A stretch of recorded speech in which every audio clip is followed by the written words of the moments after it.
Hey guys, what's going on? It's me, Jay, here to talk a little bit about some exciting news regarding the WWE Hall of Fame that they just announced. The greatest of all time, the greatest boxer of all time, Muhammad Ali, will now be the newest inductee to the class, the WWE Hall of Fame class of 2024.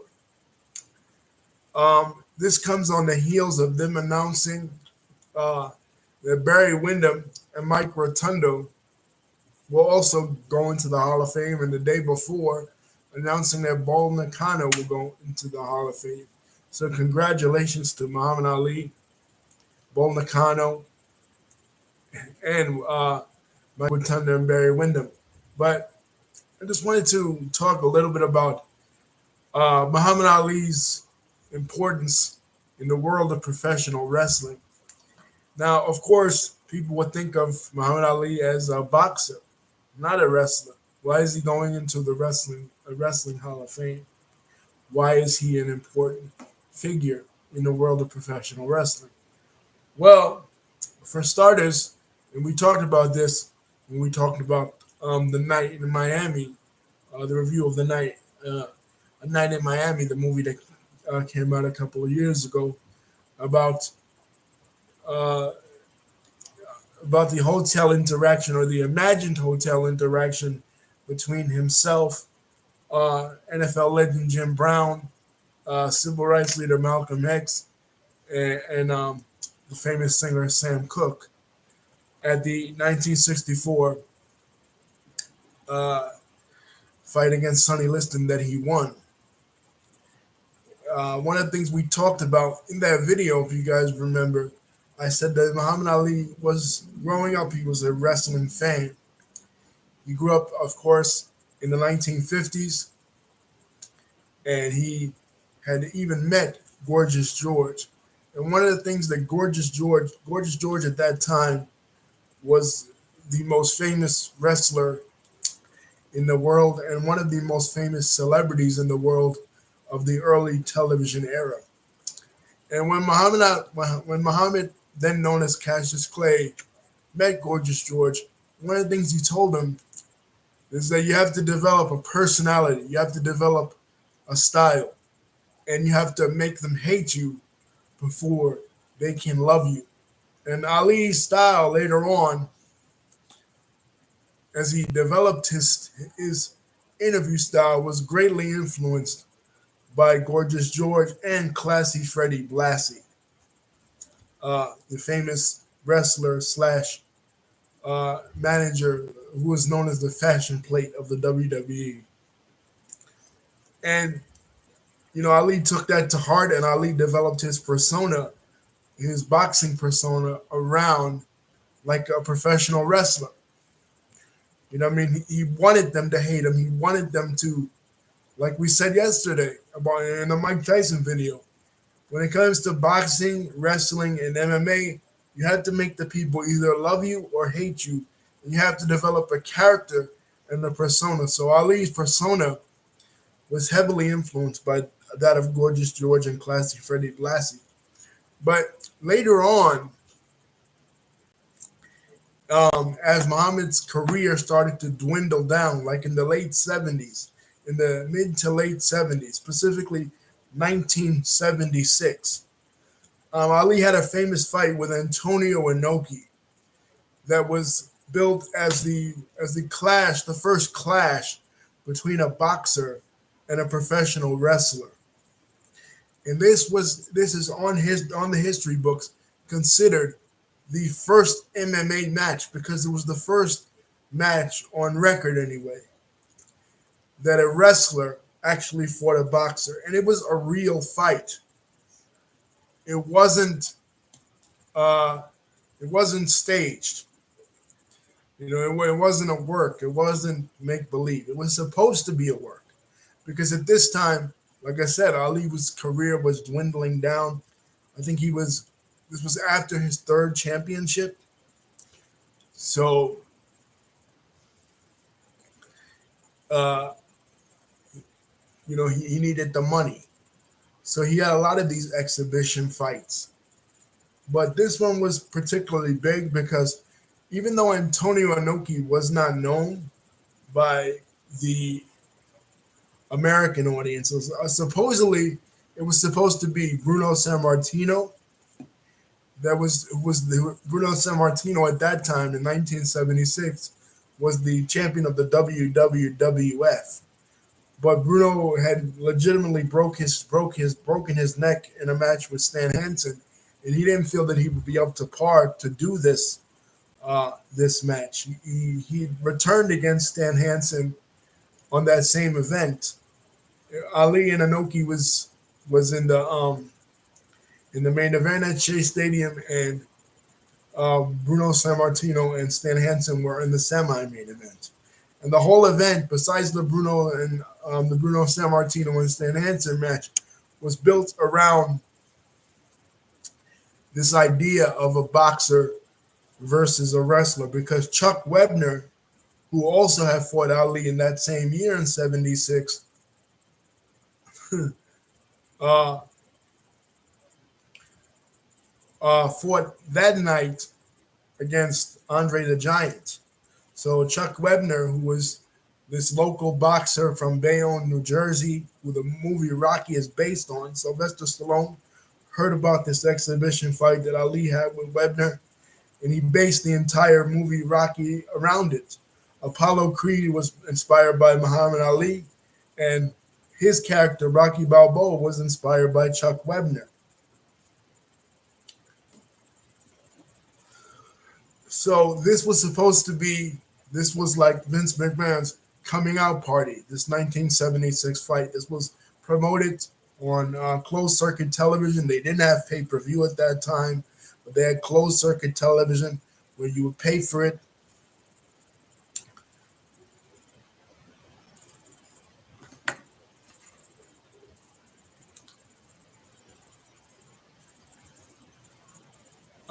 You would pay for it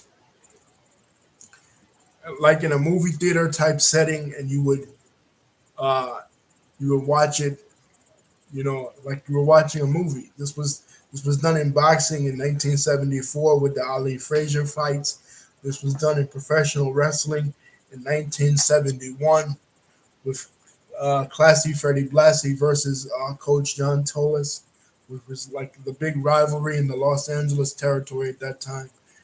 So this was Vince McMahon's coming out party because he promoted this fight. Uh, and since they couldn't get Bruno Sammartino, the other half of the promotion put up for Antonio Inoki, who was the biggest star in the Japanese territory. And in this fight, in New Japan Pro Wrestling, in this fight, Ali didn't. They were supposed to work the fight, script the fight, traditionally like how wrestling is traditionally done. But what they did was Inoki was on a mission to prove that professional wrestling or wrestling was the primary discipline, um, the superior discipline over boxing, over karate, over any kind of martial art. So he wanted to actually fight Ali. But of course, Ali is not going to actually get into a real fight with a wrestler, knowing that a wrestler could grab him. So it was a weird kind of rules. Like Inoki had to fight the entire fight on his back, and he kicked the shit out of Ali's shins in that fight. So it's one of the worst fights ever because they weren't sure how to do this kind of mixed match at this time. But it became the genesis for the idea of MMA. Because in 1993, the concept of MMA will come to the United States. Now, they were already doing this kind of stuff in Brazil. They were doing it, in the late 50s with the Gracies.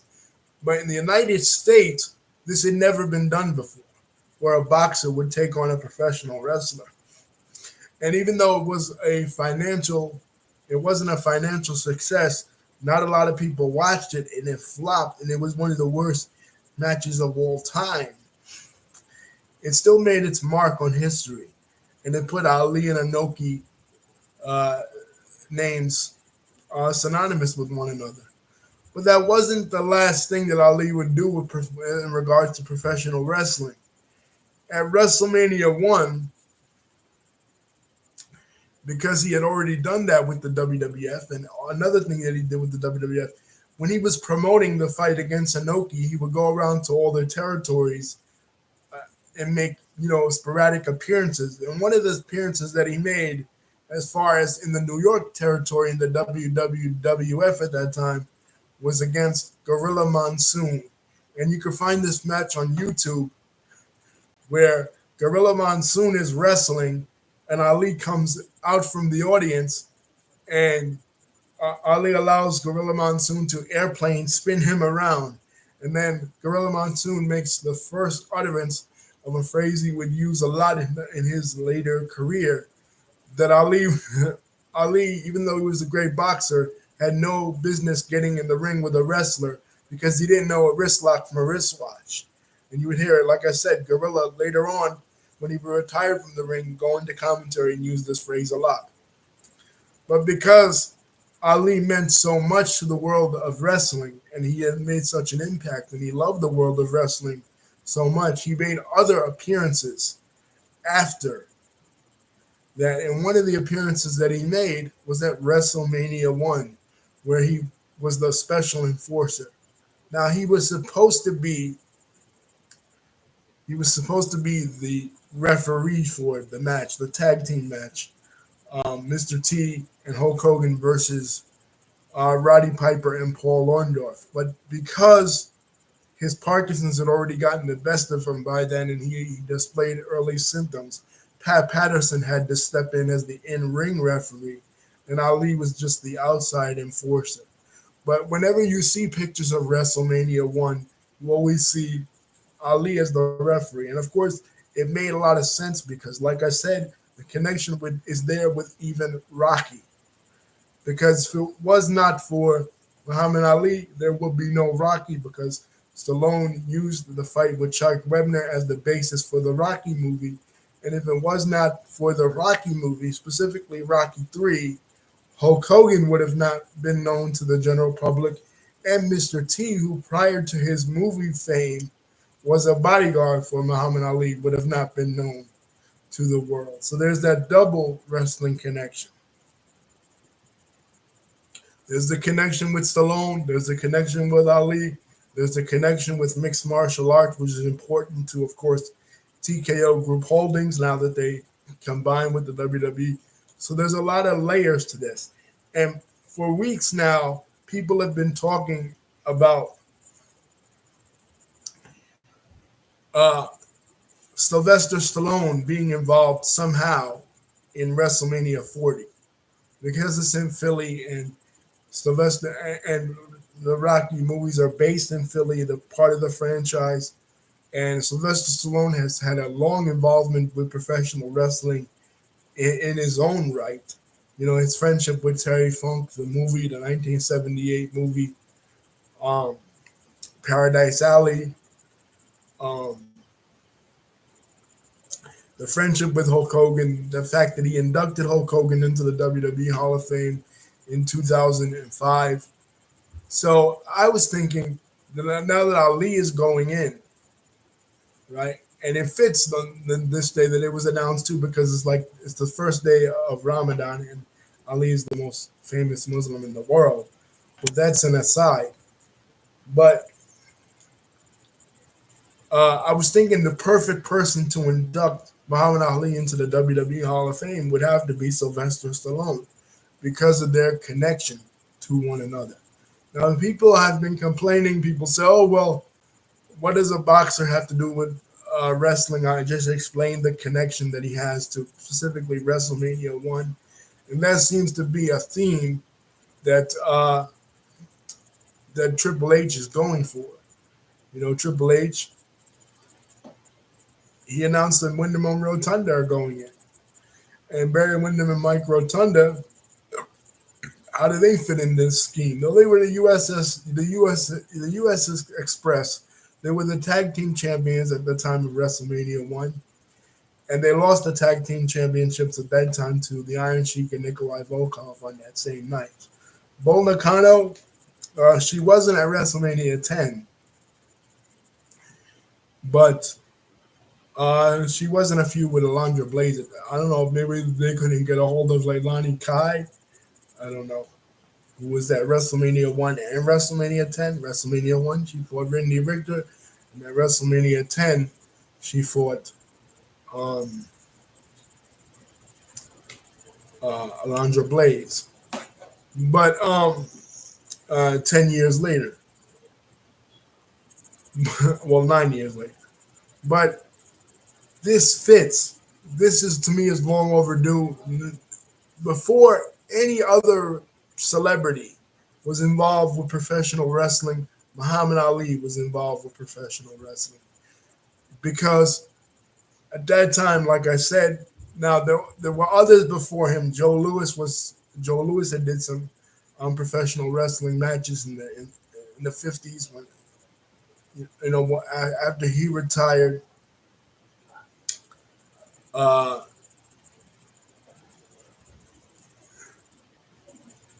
but really, there weren't. Jersey Joe Walcott had done some stuff too with wrestling. But really, there weren't a lot of celebrities getting involved with wrestling. Last year, they inducted Andy Kaufman, which I said was fitting for that time. But even before Andy Kaufman, even before Cyndi Lauper, the first celebrity in the modern era, in the rock and wrestling era, the era that begins with WrestleMania 1, was Muhammad Ali. No other celebrity in the 1970s was thinking about getting involved with professional wrestling at all. You know what I mean? Wrestling was a niche product. But because Muhammad respected the art of professional wrestling, because he respected Gorgeous George and he respected Freddie Blassie, who was his corner man for the Inoki fight at that time, he got involved with wrestling and he brought the attention to